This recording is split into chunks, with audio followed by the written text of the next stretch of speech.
Лилия и Максим всегда мечтали о близнецах. Когда в их жизни появились Кира и Лена, радости не было предела. Однако с течением времени они заметили, что Кира более активная, чем ее сестра Лена. Лена, родившаяся с синдромом Дауна, стала объектом пренебрежения и игнорирования, и это начало оказывать влияние на ее эмоциональное состояние.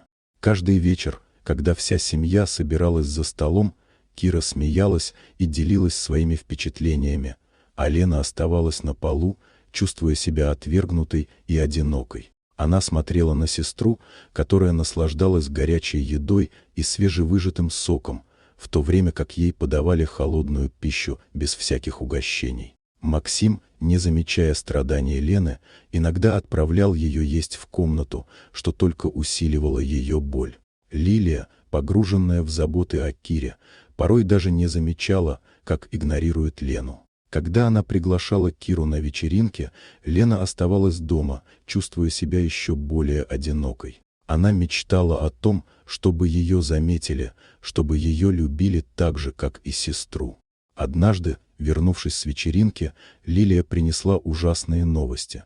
Максим попал в несчастный случай. В панике она схватила Лену и повезла в больницу, чтобы спасти отца. В коридорах больницы Лена почувствовала, как ее обида на родителей всплывает наружу. Когда врачи предложили ей стать донором, она решительно отказалась, выразив всю свою боль и обиду. Врачи, заметив, что Лена слишком эмоционально напряжена, решили перевести ее в другую палату для успокоения. Тем временем служба опеки начала обсуждать разницу в обращении с девочками.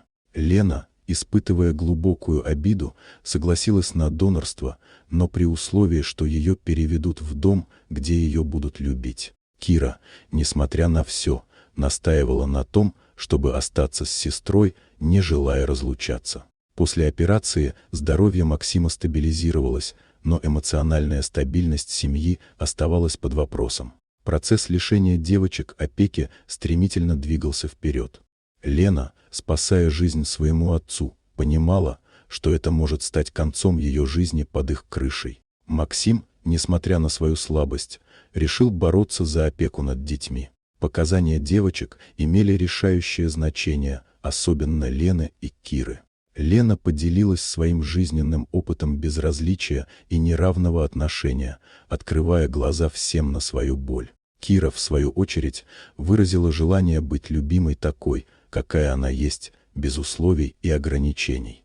Врачи рассказали о состоянии здоровья Лены и ее мужестве, которое восхищало всех вокруг. Лилия пыталась выразить раскаяние за то, что произошло, но этого было недостаточно. Судья, выслушав обе стороны, принял решение лишить родителей опеки ради безопасности детей. Пара покинула зал суда в слезах, осознавая бесповоротность своего решения.